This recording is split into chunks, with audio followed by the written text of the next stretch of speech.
ஒரு ஆக்ஷன் பண்ணணும்னு எனக்கு தோணுச்சு. எல்லாரும் போயிட்டாங்க. இல்ல பர்மிஷன் பண்ணலாமா? இப்பவும் பண்ணலாம், ஒன்றும் தப்பு இல்லை.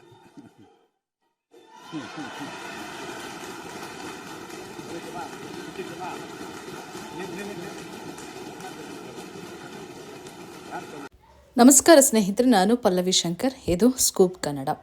ತಮಿಳುನಾಡು ರಾಜಕೀಯದಲ್ಲಿ ಹೊಸ ಅಧ್ಯಾಯ ಆರಂಭ ಆಗ್ಬಿಟ್ಟಿದೆ.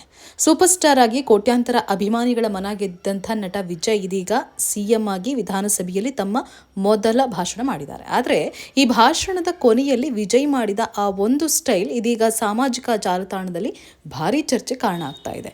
ಆ ಸ್ಟೈಲ್ ಯಾರಿಗೆ ಸಂದೇಶ ಆಯಿತು? ಸ್ಟಾಲಿನ್ಗೆ ಎಚ್ಚರಿಕೆನಾ ಅಥವಾ ರಾಜಕೀಯ ಘೋಷಣೆನಾ? ಈ ರೀತಿಯ ಸಾಕಷ್ಟು ಡೆವಲಪ್ಮೆಂಟ್ಸ್ಗಳು ನಡೀತಾ ಇದೆ. ಹಾಗಿದ್ರೆ ವಿಜಯ್ ಏನು ಸ್ಟೈಲ್ ಮಾಡಿದ್ರು, ಅದರ ಅರ್ಥ ಏನು, ಯಾರಿಗೆ ಎಚ್ಚರಿಕೆಯ ಗಂಟೆ, ಇದೆಲ್ಲದ್ರ ಬಗ್ಗೆ ನಾನು ನಿಮಗೆ ಎಕ್ಸ್ಪ್ಲೇನ್ ಮಾಡ್ತಾ ಹೋಗ್ತೀನಿ. ತಮಿಳುನಾಡು ವಿಧಾನಸಭೆಯಲ್ಲಿ ರಾಜ್ಯಪಾಲರ ಭಾಷಣದ ಕುರಿತು ಚರ್ಚೆ ನಡೀತಾ ಇರುತ್ತೆ.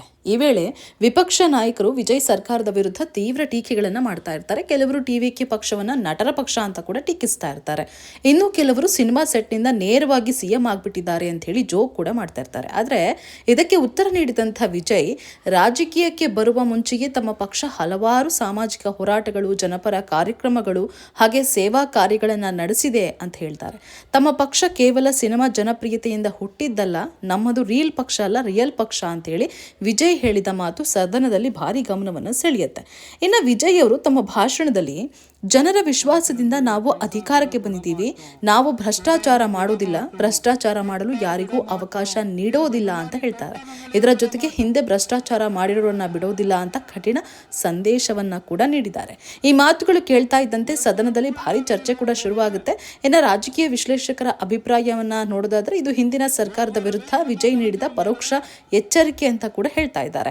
ಇನ್ನು ಭಾಷಣದ ಕೊನೆಯಲ್ಲಿ ಸಭಾಧ್ಯಕ್ಷರ ಅನುಮತಿಯನ್ನು ಪಡೆದಂಥ ವಿಜಯ್ ಒಂದು ವಿಶೇಷವಾದಂಥ ಸ್ಟೈಲನ್ನು ಮಾಡ್ತಾರೆ.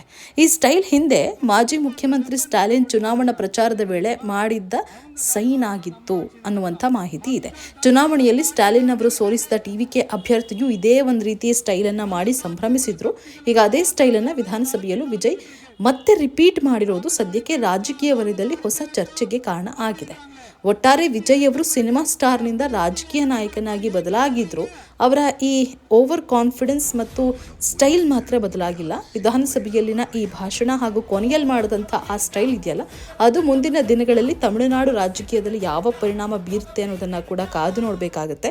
ಈಗ ಆಲ್ರೆಡಿ ವಿಜಯ್ ಒಂದು ರೀತಿ ನಟನಾಗಷ್ಟೇ ಮಾಡಬಲ್ಲರು, ಸಿಎಂ ಆಗೋದಿಲ್ಲ ಅಂತ ಹೇಳಿ ಒಂದಷ್ಟು ಟೀಕೆಗಳು ಬಂದಿತ್ತು. ಅದರ ನಡುವೆಯೂ ಸಿಎಂ ಆದರು. ಸಿಎಂ ಆದ ಬಳಿಕ ಇದು ಒಂದು ರೀತಿ ಜನರನ್ನು ಸಿಎಂ ಆಗಿ ಯಾವುದೇ ರೀತಿಯಾದಂಥ ವಿಶ್ವಾಸವನ್ನು ತೆಗೆದುಕೊಳ್ಳೋದಿಲ್ಲ, ಸಿಎಂ ಆಡಳಿತ ನಡೆಸೋದಕ್ಕಾಗೋದಿಲ್ಲ ಅಂತ ಹೇಳಿ ಕೂಡ ಒಂದಷ್ಟು ಟೀಕೆಗಳು ಬಂತು. ಆದರೆ ಇದರ ನಡುವೆ ಹಲವಾರು ರೂಲ್ಸ್ಗಳನ್ನು, ಅದರಲ್ಲೂ ಜನಪರ ಯೋಜನೆಗಳನ್ನು, ರೂಲ್ಸ್ಗಳನ್ನು ವಿಜಯ್ ತಂದು ಎಲ್ಲ ವಿರೋಧ ಪಕ್ಷಗಳು ಕೂಡ ಬಾಯಿ ಮೇಲೆ ಬೆರಳಿಡುವಂತೆ ಮಾಡಿದ್ದಾರೆ. ಸದ್ಯಕ್ಕೆ ಅವರು ಮಾಡಿದಂಥ ಈ ಸ್ಟೈಲ್ ರಾಜಕೀಯ ವಲಯದಲ್ಲಂತೂ ಭಾರಿ ಚರ್ಚೆಗೆ ಕಾರಣ ಆಗಿದೆ.